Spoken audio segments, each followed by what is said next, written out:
Bonjour à tous et bienvenue dans ce nouveau numéro du Journal des Sciences pour un tour d'horizon de l'actualité scientifique. Au sommaire de ce numéro, l'Europe investit dans le graphène, le chien, le loup et l'amidon, bientôt des nuits plus noires et le génome du pigeon décrypté. La Commission européenne vient de décider d'investir sur 10 ans près d'1 milliard d'euros dans la recherche sur le graphène. Le graphène est un matériau nouveau dont la découverte en 2004 a valu à ses auteurs, André Geim et Konstantin Novoselov, le prix Nobel de physique en 2010. Comme son nom l'indique, le graphène s'obtient à partir du graphite. Il s'agit d'une simple feuille en 2 dimensions composée d'atomes arrangés selon un motif hexagonal. Le graphène possède des propriétés extraordinaires, notamment électriques, plus conducteur que le cuivre, et mécaniques, 100 à 300 fois plus résistant à la rupture que l'acier. Il est de plus imperméable à tous les gaz. Les technologies à base de graphène permettent d'envisager à court terme la fabrication de nouveaux produits électroniques à la fois rapides, flexibles et résistants, comme le papier électronique et des dispositifs de communication enroulables. À plus long terme, les recherches pourraient déboucher sur des applications révolutionnaires dans le domaine médical, comme des rétines artificielles. La décision de la Commission européenne de développer les applications du graphène devrait révolutionner de nombreuses industries et à terme relancer la croissance et l'emploi en Europe. Selon une étude parue dans la revue Nature, c'est la possibilité de digérer l'amidon qui a fait du loup un chien. La génétique indique que la domestication du chien a commencé voilà au moins 10 000 ans en Asie du Sud-Est ou au Moyen-Orient, mais les changements génétiques qui ont accompagné la lente transformation des loups antiques en chiens domestiques restent encore très flous. Erik Axelsson, biologiste à l'université suédoise d'Uppsala et ses collègues ont comparé les génomes de 12 loups provenant de différents points du globe et de 60 chiens issus de 14 variétés distinctes pour tenter d'en savoir plus sur cette évolution. Les chercheurs ont découvert 3 gènes jouant un rôle déterminant dans la digestion de l'amidon, un glucide d'origine végétale.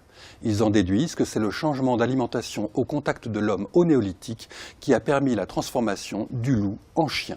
Cette hypothèse est séduisante, mais elle est critiquée par d'autres chercheurs qui rappellent qu'on a découvert en Sibérie des restes de chiens datant de plus de 30 000 ans, une époque sans agriculture, durant laquelle l'alimentation de l'homme et du chien était essentiellement carnée. Le ciel va s'assombrir en France à compter du 1er juillet prochain. Delphine Batho, ministre de l'écologie, du développement durable et de l'énergie, a publié le 30 janvier un arrêté réglementant le fonctionnement des dispositifs d'éclairage des bâtiments non résidentiels. Le texte prévoit que des éclairages des locaux professionnels ne devront pas être allumés avant le coucher du soleil et devront être éteints à 1 h du matin. Des exceptions sont prévues, les veilles de jours fériés chômés, la semaine précédant Noël et lors d'événements locaux exceptionnels définis par le préfet. L'Agence de l'environnement et de la maîtrise de l'énergie estime que ces mesures permettront d'économiser chaque année 2 TWh, l'équivalent de la consommation de 750 000 ménages. Cette disposition permet d'éviter le rejet chaque année de 250 000 tonnes de CO2. En dehors de l'aspect économique, ces mesures auront un impact difficile à quantifier sur la vie sauvage. De nombreux oiseaux migrent de nuit et sont désorientés par les lumières mal conçues de nos villes.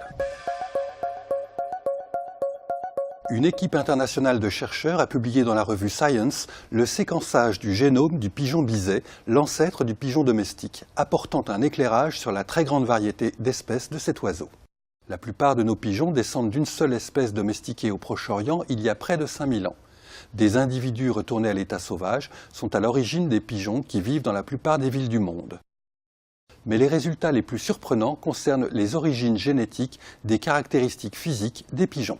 De fait, l'équipe a découvert qu'une simple mutation d'un gène appelé EPHB2 fait pousser vers le haut les plumes du cou et de la tête du pigeon biset et de 80 autres races de pigeons, venant ainsi former une fraise et une crête.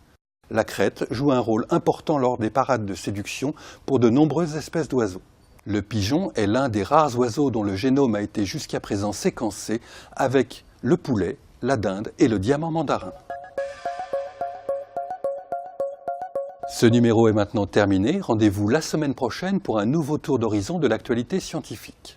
En attendant, retrouvez-nous sur scienceactualité.fr, le site de la rédaction.